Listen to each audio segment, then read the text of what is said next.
अडानी और सेबी पर जिस अमेरिकी short selling firm Hindenburg research ने प्रोपेगेंडा रिपोर्ट्स निकाली थी, वो कंपनी अब बंद होने जा रही है। आज अगर रवीश कुमार होते, मतलब वो हैं, लेकिन कंपनी के बंद होने पर अगर वीडियो बना रहे होते तो वो हिंडनबर्ग को हिंडनबर्ग नहीं बल्कि लक्ष्मी चिट फंड कहते और कंपनी के फाउंडर नाथन एंडरसन को अनुराधा। जब हिंडनबर्ग ने अडानी या सेबी पर धावा बोला, तब रवीश कुमार ने वीडियो दागे, तकरीबन 3 दर्जन से ज़्यादा वीडियो।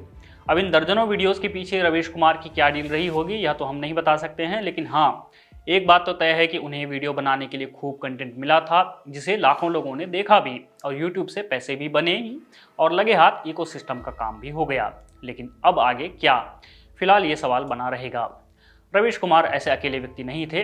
कांग्रेस लेफ्ट का पूरा मीडिया तंत्र ही 2, 4, 6 महीना पर हिंडनबर्ग की छपाई करता रहता था। हालांकि इस बार अंतिम छपाई में संभव है कि ये लोग स्याही की जगह अपने आंसुओं का उपयोग करें। यह तो हुई मीडिया की बात। सवाल तो नेता लोगों का भी है कि वो अब क्या करेंगे। राहुल गांधी को देख लीजिए, सड़क से लेकर संसद तक वो केवल और केवल अडानी हिंडनबर्ग करते थे, लेकिन अब तो उनसे यह मुद्दा भी छिन गया है। नाथन एंडरसन ने इस प्रोपेगेंडा से जो पैसा कमाया है वो तो अपने परिवार के साथ अब समय बिताएगा। इस पैसे की बदौलत वो अपने शौक पूरे करेगा। यह एंडरसन के ही शब्द हैं, मेरे नहीं।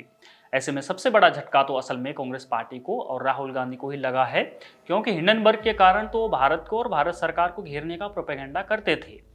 आमतौर पर जब भी हिंडनबर्ग से जुड़ी कोई खबर सामने आती थी तो कांग्रेस पार्टी और राहुल गांधी के एक्स हैंडल पर कई पोस्ट दिखाई देते थे, लेकिन इस बार उनकी सोशल मीडिया फीड में से हिंडनबर्ग गायब है। ऐसा लगता है कि जैसे राहुल गांधी इस बार आशाहीन हो गए हैं। आपने देखा कि राहुल गांधी इंडियन स्टेट से लड़ने की बात कर रहे हैं और इसी दौरान हिंडनबर्ग के बंद की घोषणा भी आती है। क्या यह महज एक इत्तेफाक है? हमें लगता है कि यह महज कोई इत्तेफाक नहीं है।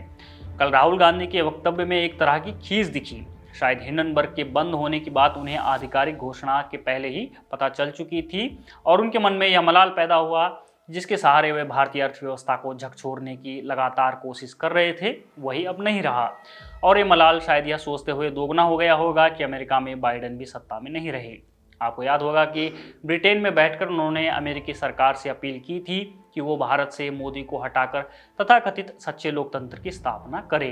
बहरहाल, देशज मुद्दों पर राहुल गांधी पिछले 10 सालों से मोदी सरकार को घेर नहीं पा रहे हैं। अमेरिका से कुछ अंतर्राष्ट्रीय मुद्दे मिले थे, वो भी डोनाल्ड ट्रंप के आने से पहले ही खत्म हो गए। अंतर्राष्ट्रीय मुद्दे में ही कनाडाई जस्टिन ट्रूडो भी आते हैं। वह भी अब पार्टी नेता और सत्ता दोनों से बाहर हो गए हैं।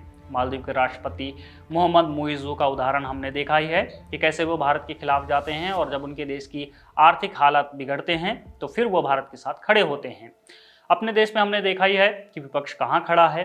कुल मिलाकर कहने का अर्थ है कि पीएम मोदी की साख, जनता से मिली उनकी ताकत के सामने राष्ट्रीय अंतर्राष्ट्रीय स्तर पर कोई भी षड्यंत्र प्रोपेगेंडा बीते 10 सालों से टिक नहीं पा रहा है।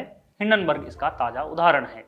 अंत में यही कि हिंडनबर्ग का जाना केवल राहुल गांधी के लिए ही नहीं, हर उस मीडिया हाउस, उस पत्रकार के लिए एक बड़ा धक्का है जिसके एजेंडे में भारतीय अर्थव्यवस्था और सरकारी संस्थाओं को कमजोर करने का बड़ा काम था।